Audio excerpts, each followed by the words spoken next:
Welcome to relax recipes. நீங்கள் பேக்கிங்க்கு புதுசு இப்போ தான் கேக்கு ப்ரௌனி எல்லாம் செய்ய ஆரம்பிச்சிருக்கீங்க. பர்ஃபெக்டாக உங்களுக்கு பண்ணணும் அப்படின்னா இந்த வீடியோ கண்டிப்பாக உங்களுக்கு யூஸ்ஃபுல்லாக இருக்குங்க. இது பிகினர்ஸ்க்கான சீரீஸ்னு கூட சொல்லலாம். 1/2 கிலோ அளவுக்கு டீ கேக் சூப்பராக சாஃப்டாக எப்படி வீட்டிலே செய்யலாம் அப்படிங்கிற டிப்ஸோடு இன்றைக்கி நம்ம பார்க்கலாம்.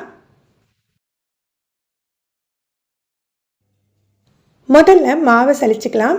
120 கிராம் மைதா எடுத்திருக்கேன். கீழே டிஸ்கிரிப்ஷனில் நான் கப் மெஷர்மெண்ட் கொடுக்குறேன். இதில் 1 teaspoon baking powder, 1/2 teaspoon baking soda இதை சேர்த்து சலிச்சுக்கலாம். இந்த ரெசிப்பியில் நம்ம பேக்கிங் சோடா சேர்த்து செய்கிறோம். பேக்கிங் சோடாவே இல்லாமல் சூப்பரான டீ கேக் வேணும் அப்படின்னா கமெண்ட் பண்ணுங்கள், கட்டாயம் அதை தனி வீடியோவாக போடுறேன். இதை 2 தடவை சலிச்சு எடுத்துக்கலாம். சலிச்சுட்டு கொஞ்சம் மிக்ஸ் பண்ணி விட்டுட்டு இன்னொரு தடவை சலிச்சு எடுத்து வச்சுக்கோங்க. 3 முட்டை எடுத்துக்கலாம். வெள்ளைக்கரு தனியாக, மஞ்சள் கரு தனியாக பிரித்து எடுத்துக்கணும். மஞ்சள் கருவில் ஒரு 1/4 டீஸ்பூன் போல் உப்பு, அதோட 1 டீஸ்பூன் அளவுக்கு வெனிலா எசன்ஸ், ஒரு 1/2 டீஸ்பூன் பைனாப்பிள் எசன்ஸ், ரெண்டையும் சேர்த்து டீ கேக் செய்கிறோம். நீங்கள் டீ கேக் செய்யலை வெனிலா எசன்ஸ் பைனாப்பிள் எசன்ஸ் சேர்த்துக்கோங்க. இல்லை vanilla essence sweet orange essence கூட சேர்த்துக்கலாம். அப்போ தான் எக் ஸ்மெல் கொஞ்சம் கூட இருக்காது. இதை லைட்டாக கலந்து விட்டுக்கலாம். ரொம்ப பீட் பண்ணணும்னு அவசியம் இல்லை. இதை அப்படியே எடுத்து வச்சுட்டு வெள்ளைக்கருவை பீட் பண்ண ஆரம்பிச்சிடலாம். முதல்ல சுகர் சேர்க்காமல் எலக்ட்ரிக் பீட்டர் வச்சு பீட் பண்ணிக்கலாம். ஒரு 1 நிமிஷம் பீட் பண்ணையிலேயே நல்லா உங்களுக்கு கட்டியாக ஆரம்பிச்சிடும். அதுக்கப்புறமா நம்ம சீனி சேர்த்துக்கலாம். 120 கிராம் அளவுக்கு சீனி எடுத்திருக்கேன். இதை கொஞ்சம் கொஞ்சமாக சேர்த்துட்டு எலக்ட்ரிக் பீட்டர் வச்சு பீட் பண்ணிக்கலாம். நல்ல ஸ்டிஃப் பீக் ஃபார்ம் ஆகணும். மொத்தமாக சேர்க்காம இந்த மாதிரி 3 ரவுண்டாக சேர்த்துக்கோங்க. ஹேண்ட் விஸ்க் வச்சு பீட் பண்ணலாமான்னு கேட்பீங்க. ஹேண்ட் விஸ்க் வச்சு பண்ணலாம், ஆனால் இந்த அளவுக்கு ஸ்டிஃப் பீக் ஃபார்ம் ஆகாது. ஆனால் உங்களுக்கு கேக் நல்ல டேஸ்ட்டாக தான் வரும். நீங்கள் பிகினிங்னா அந்த மாதிரி கூட ட்ரை பண்ணுங்கள். ஆனால் அதுக்கப்புறம் நீங்கள் ரெகுலராக பண்ணுவீங்கன்னா ஒரு எலக்ட்ரிக் பீட்டர் வாங்கி வச்சுக்கோங்க. நல்லா பீட் பண்ணியாச்சு. இப்போது மஞ்சள் கரு சேர்த்துடலாம். மஞ்சள் கரு கலந்துக்கிட்டாலே போதும். ரொம்ப நேரம் போட்டு பீட் பண்ண வேண்டாம். ஜஸ்ட் ஒரு மிக்ஸ் மட்டும் கொடுத்துக்கோங்க.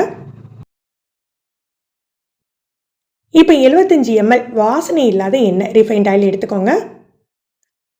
அதையும் மிக்ஸ் ஆகிற வரைக்கும் தான் கொஞ்சம் கொஞ்சமாக சேர்த்து மிக்ஸ் பண்ணி விட்டுக்கோங்க. ஒரு 2-3 தடவை பீட் பண்ணால் போதும். இந்த ஸ்டேஜில் ஓவனை 170 டிகிரிக்கு ஒரு 10 நிமிஷம் ப்ரீஹீட் பண்ணிக்கோங்க. நம்ம மிக்ஸ் பண்ணி எடுக்கிறதுக்கு கரெக்டாக இருக்கும். 75 ml கட்டியான பால் எடுத்துருக்கேன். நீங்கள் காய்ச்சி ஆற வச்ச பாலோ இல்லை ஃபுல் ஃபேட் மில்க்னா காய்ச்சாமல் கூட எடுத்துக்கலாம். மாவையும் பாலையும் கொஞ்சம் கொஞ்சமாக சேர்த்து மிக்ஸ் பண்ணணும். இதில் ஒரு டிப்ஸ் ஃபாலோ பண்ணுங்கள். மாவை சேர்க்கையில் பார்த்தீங்கன்னா சென்டரில் சேர்த்துக்கோங்க. பாலை லைட்டாக சேருங்க. அப்படி மொத்தமாக ஊற்றிடாதீங்க. லைட்டாக சேர்த்துட்டு நீங்கள் இந்த ஸ்பேட்சில் வச்சு மிக்ஸ் பண்ணையில் பார்த்தீங்கன்னா நல்லா உங்களுக்கு ஃப்ளஃபியாக இருக்கும்.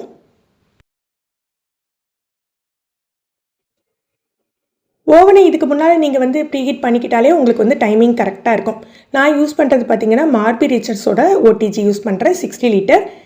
அதோட ரிவ்யூ எல்லாமே நம்ம சேனலில் ஆல்ரெடி போட்டிருக்கேன். லிங்க் வேணால் கீழே டிஸ்கிரிப்ஷனில் கொடுக்குறேன், நீங்கள் செக் பண்ணி பாருங்கள்.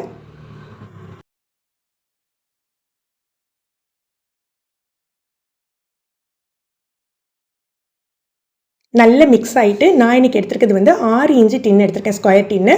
அதில் ஒரு பட்டர் ஷீட் போட்டு வச்சுருக்கேன். நீங்கள் இதுவே ஹைட்டு உங்களுக்கு கரெக்டாக இருக்கும். நீங்கள் ஹைட்டு கொஞ்சம் சின்னதாக வேணும்னா இதோட பெரிய சைஸ் டின் கூட யூஸ் பண்ணலாம். டீ கேக்குக்கு ரொம்ப தின்னாக இருக்கக்கூடாது. இந்த அளவுக்கு திக்காக தான் இருக்கும் பேட்டர். பேட்டர் சேர்த்துட்டு 2-3 தடவை டேப் பண்ணி விட்டுட்டு ஒரு ஸ்கீவர் வச்சு நெருக்கமாக கோடு போட்டுக்கோங்க. ஏர் பபிள்ஸ்லாம் ரிலீஸ் ஆகி கேக்கில் வெடிப்பு இல்லாமல் சூப்பராக கிடைக்கும். ஓவனில் பாட்டம் ரேக்கில் வைக்கிறேன். Bake mode 170 degree. Bake mode அப்படிங்கையில் பாட்டம் ரேக்கில் தான் ஹீட் வரும். உங்களுக்கு 30 மினிட்ஸ் வச்சுக்கலாம்.